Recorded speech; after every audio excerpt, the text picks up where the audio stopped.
Well, hello there, folks. This is going to be a little different. We are going to have to really see what is going on here. There you go. You can see our beautiful, beautiful sanctuary. I'm going to move it over here to the tree. And there we go. A little bit up, a little bit down. There we go. Oh, there we go. And peel it back. Okay. All right. Now.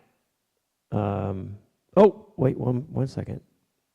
Hey, Devo, save it, and go live. Are we live? We in fact are live, folks, ladies and gentlemen. Again, we're just seeing how this thing works, and I will do a quick devotional reading here just to see if it records everything.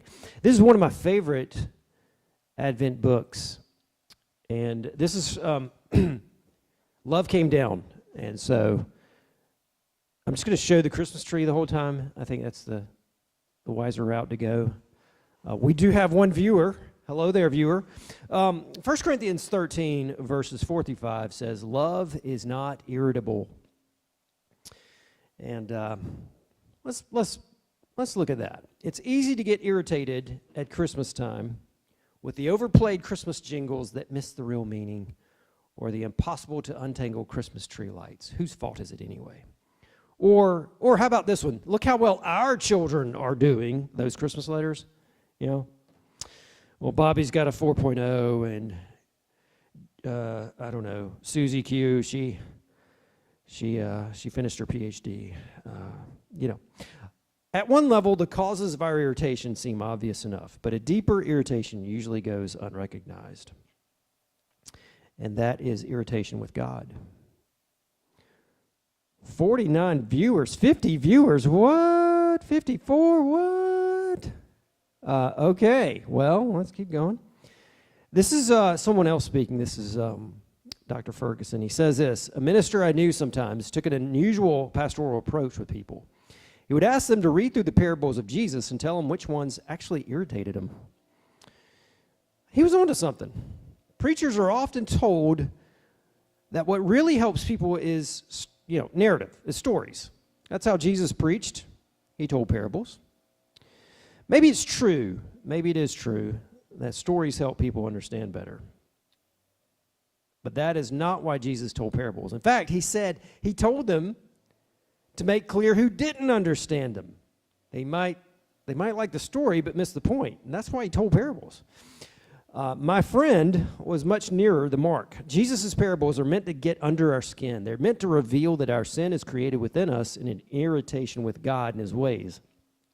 And until we embrace Christ in the gospel, we will continue to be irritated with God and refuse to yield to him. I have no idea how we have 74 viewers right now. That's, I don't know, 83. Maybe there's a bot farm or something. Take this parable about the Pharisee and the tax collector. Luke 18. Two men went up to the temple to pray, one a Pharisee, the other a tax collector. The Pharisee, standing by himself, prayed this way: "God, I thank you that I am not like other men, extortioners, unjust, adulterers, or even like this tax collector. I fast twice a week. I give tithes to all that I get."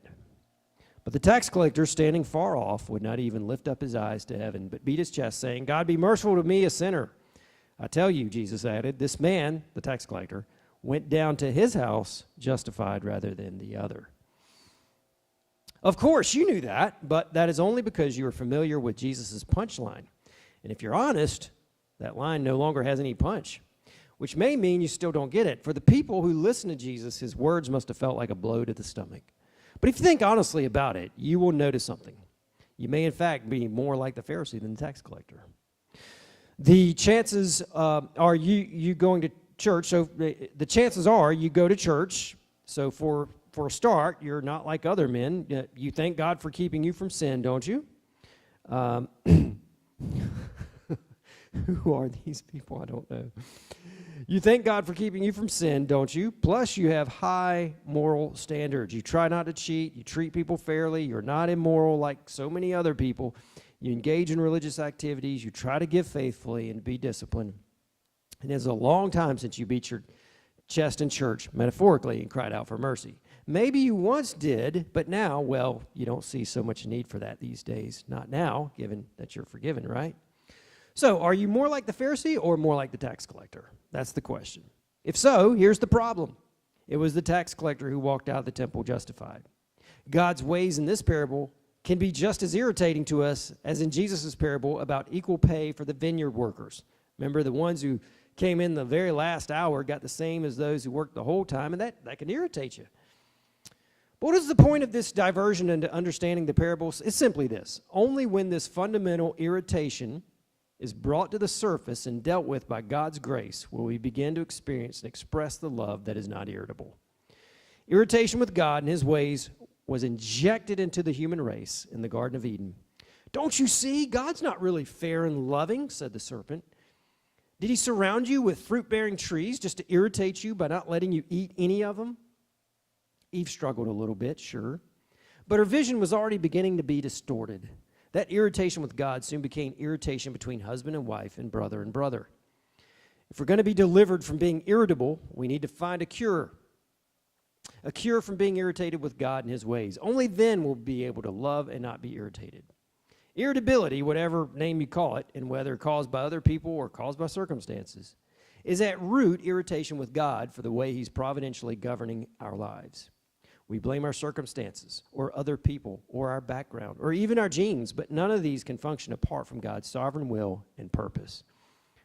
Only when we have yielded to the sovereign will of God Almighty, knowing that he will work everything together for our good, do we learn a healthy spiritual detachment from the irritations of this life.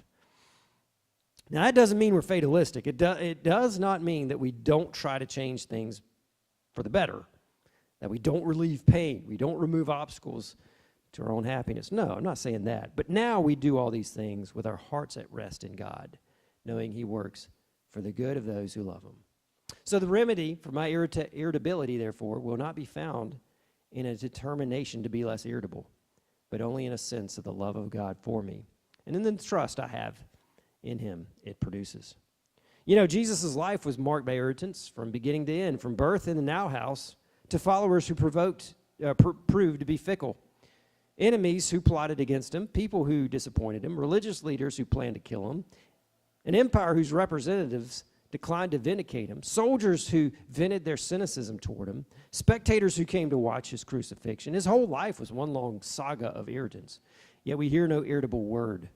We see no irritated action or reaction. What we observe is a humble bowing before the Father's will. So how is that possible? Here's how. Because he loved his Father, he trusted his plan, and knew that his ways were perfect. When he comes to indwell us by his Spirit, the same grace in which he lived from the womb to the throne begins to be reproduced in us. There was no irritability in Jesus. In fact, it was to deal with ours that love came down at Christmas.